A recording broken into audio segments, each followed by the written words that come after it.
February 28, 1942. Camp Elliot, San Diego, California. The pencil hovered above paper as Major James Jones watched something that contradicted every principle of military cryptography he had ever learned. For Navajo men stood before him, transmitting battlefield messages in 20 seconds flat. Messages that would take encryption machines 30 minutes to encode. The words flowing through the radio made no sense to him. They sounded like nothing he had ever heard. Yet these 4 men, recruited just days earlier from Los Angeles, decoded each message perfectly, instantly, without error. Major Jones had spent 20 years in military communications. He knew codes. He knew ciphers. He knew that breaking enemy communications could win wars, and that the Japanese had already proven they could crack every American code system in use.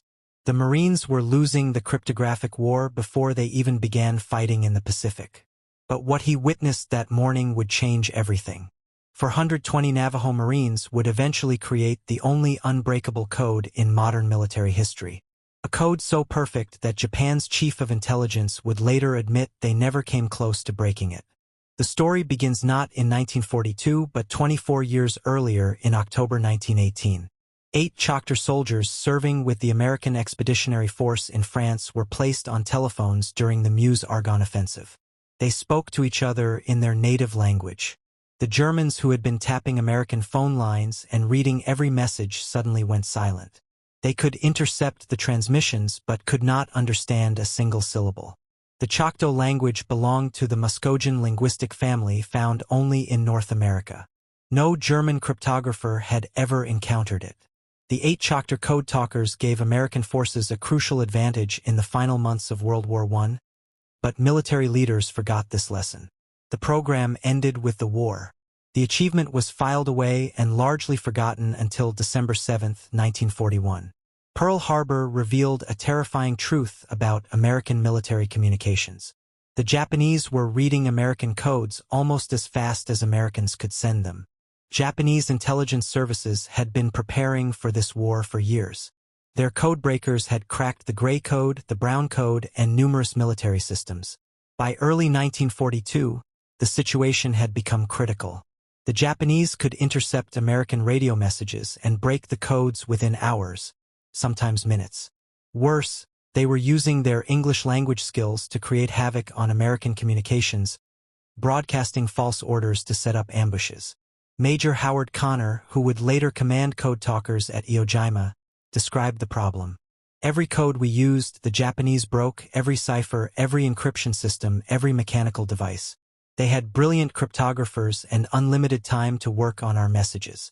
We needed something they had never seen before, could never prepare for, and could never crack even if they captured our equipment.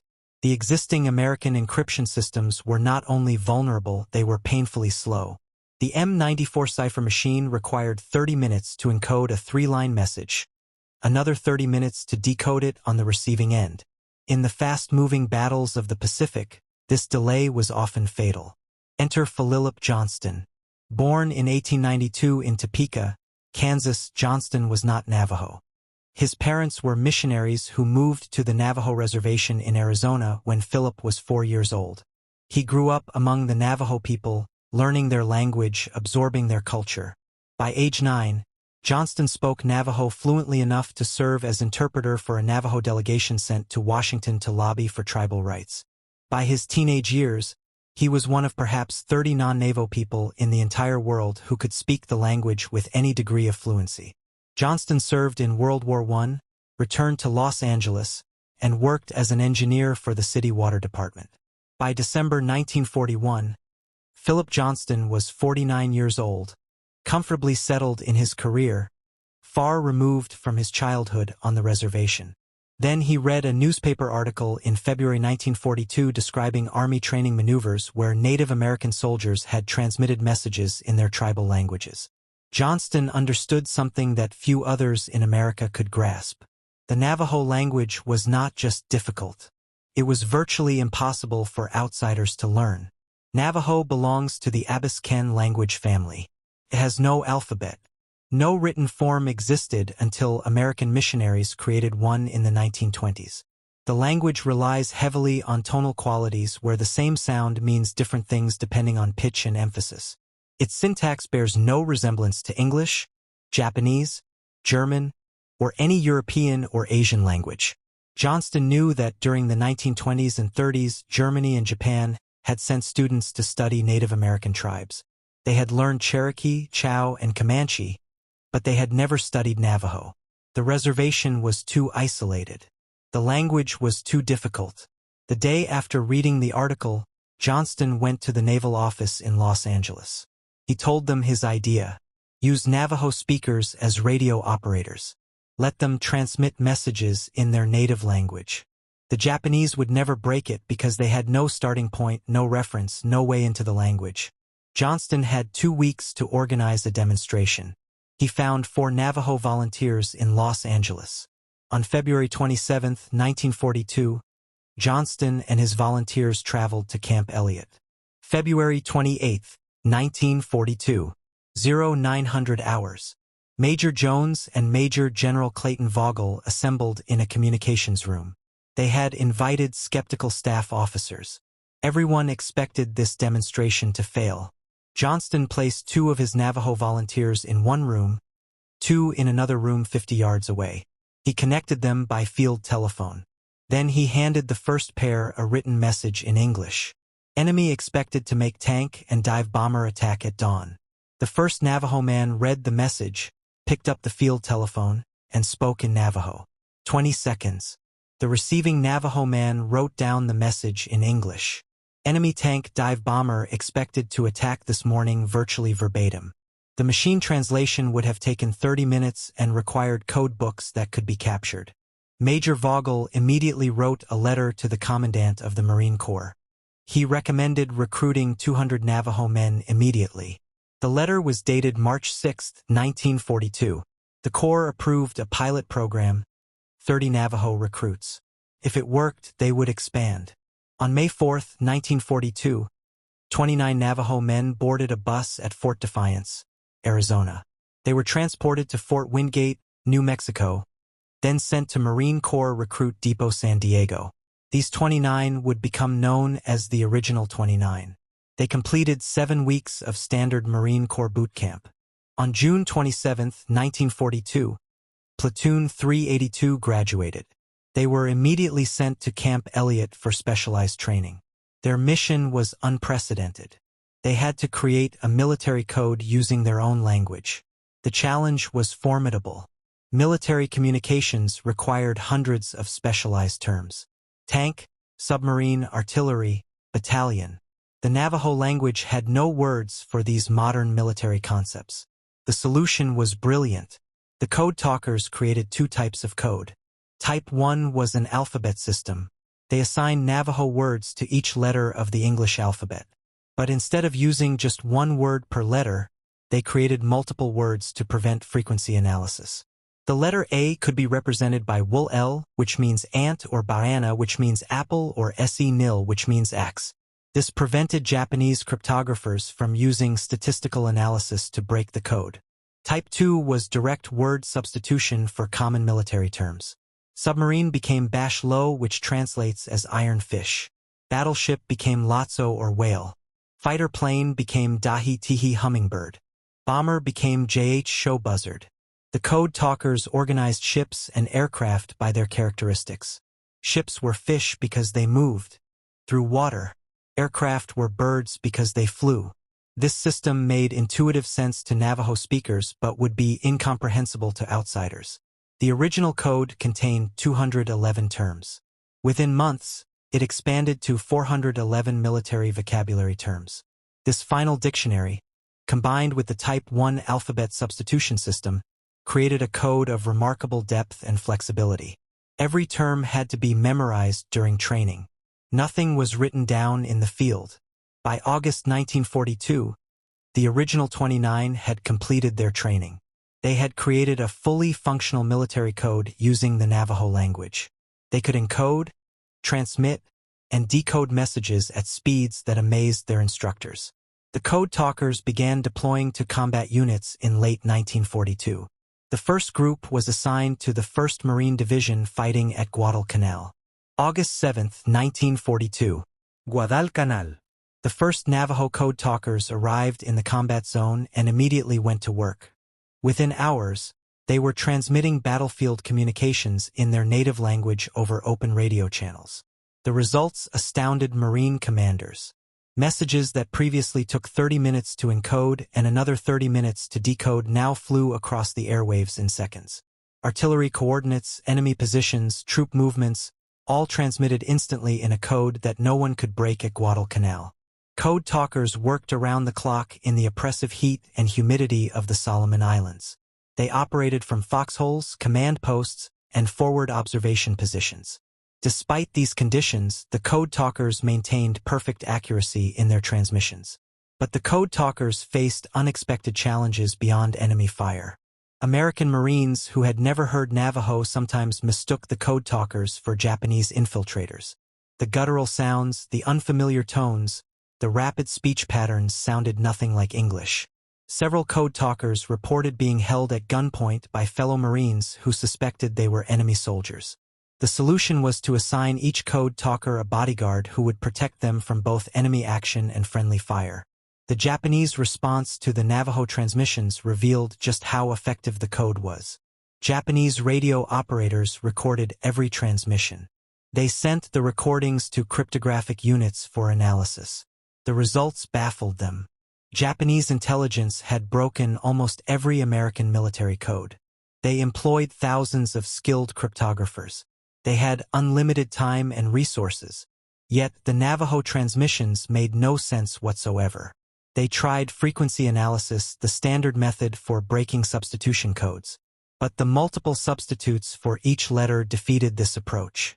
They tried comparing messages, looking for repeated phrases. But the Navajo Code Talkers varied their transmissions deliberately. Japanese intelligence tried linguistic analysis. They brought in every language expert they could find. None of them recognized the sounds. The language was unlike anything in their experience. The Japanese code name for the Navajo transmissions revealed their frustration. They called it the incomprehensible language. One report stated that the sounds appeared almost inhuman, as if American forces had developed some form of mechanical speech synthesizer.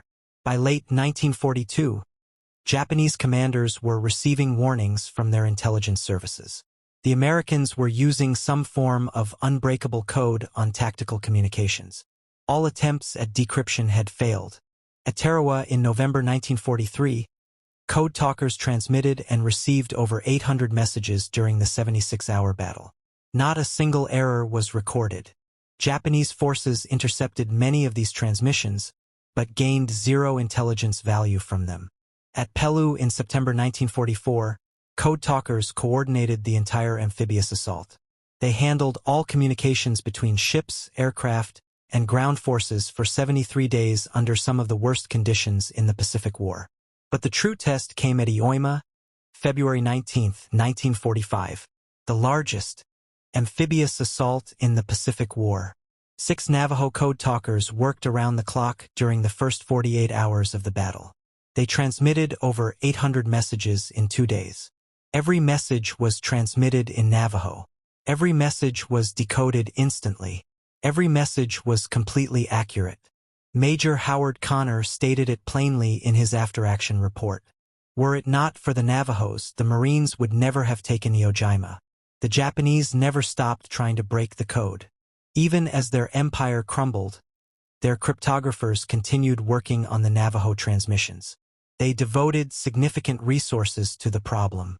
In one incident that revealed both Japanese determination and the code's strength, a Navajo Army soldier named Joe Kayumiya was captured at Baton in April 1942.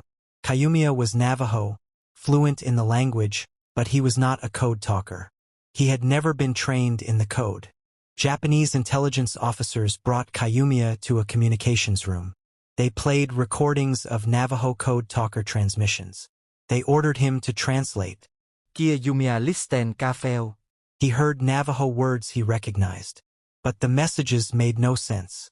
He heard words like wachi, which means ant. He heard beslo, which means iron fish. But strung together these words formed no coherent message. What Kamiya could not know was that these were code words. WWII was the letter A. Beso meant submarine. Without training in the code, even a fluent Navajo speaker could not decode the messages. He told his captors the truth. The words were Navajo, but the message was gibberish. The Japanese did not believe him. They tortured him. They stripped him naked and forced him to stand in deep snow until his feet froze to the ground. This incident demonstrated the code's brilliance. Even a fluent Navajo speaker who was not trained in the code could not break it. After the war, Lieutenant General Chao Arisu, Japan's chief of intelligence, confirmed what many had suspected. Japanese cryptographers had broken numerous American codes throughout the war, but they never broke the Marine Corps code. They never even came close. By war's end, approximately 400 Navajo men had served as code talkers. 13 were killed in action. They served with all 6 Marine divisions. Their contribution was immeasurable. But when they came home in 1945 and 1946, there were no parades, no public recognition. They were ordered to maintain absolute secrecy about their service. The Code Talker program remained classified. The military kept the code classified until 1968. The decision to keep the code classified for 23 years had profound implications. The Code Talkers could not speak about their service. They could not share their experiences with anyone outside the Code Talker community. Even when the program was declassified in 1968, public recognition came slowly. The Code Talkers themselves rarely spoke about their service. Many suffered from what would now be recognized as post-traumatic stress disorder, but gradually recognition grew. In 1982, President Ronald Reagan declared August 14th as National Navajo Code Talkers Day. In 2001, President George W. Bush presented gold medals to the 4 surviving members of the original 29. President Bush's remarks captured the significance of their achievement. We recall a story that all Americans can celebrate and every American should know. It is a story of ancient people called to serve in a modern war. It is a story of the only unbreakable oral code of World War II. Above all, it is a story of young Navajos who brought honor to their nation and victory to their country. The Navajo Code Talkers faced a bitter irony. Many had attended government boarding schools where they were punished for speaking Navajo. American education policy sought to eliminate Native American languages and cultures. Yet, in World War II, America needed these languages. The Code Talkers were asked to use the language they had been punished for speaking. They served anyway. This reflected a profound patriotism that transcended past injustices. When they returned home after the war, many struggled to access veterans' benefits. The reservation infrastructure did not support the GI Bill programs that transformed post-war America for white veterans. Yet, their legacy transformed American military communications. The success of the Navajo Code Talkers proved that linguistic security could be as effective as technological security. Their story became a powerful symbol of Native American patriotism. Despite centuries of broken treaties, forced relocations, and discrimination, Native Americans have served in every American war at rates higher than any other ethnic group. The last of the original 29 Code Talkers, Chester Nez, passed away on June 4, 2014 at age 93. The mathematical impact of the Code Talkers is difficult to quantify, but undeniably significant. Tens of thousands of messages transmitted with 0 errors over 3 years of combat. Communication speeds increased from 30 minutes to 20 seconds. Perfect security against an enemy that had cracked virtually every other American code. At Iwo Jima alone, the 6 Code Talkers working the first 48 hours transmitted information that directly affected the survival of thousands of Marines. The Code Talkers' achievement demonstrated something profound about human intelligence and cultural knowledge. The most sophisticated cryptographic machines of the era could not match the security provided by human language and memory. The legacy of the Code Talkers extends beyond their World War II service. They changed how America views its indigenous peoples. They demonstrated that Native American languages and cultures were assets, not liabilities. Today, fewer than 200,000 people speak Navajo.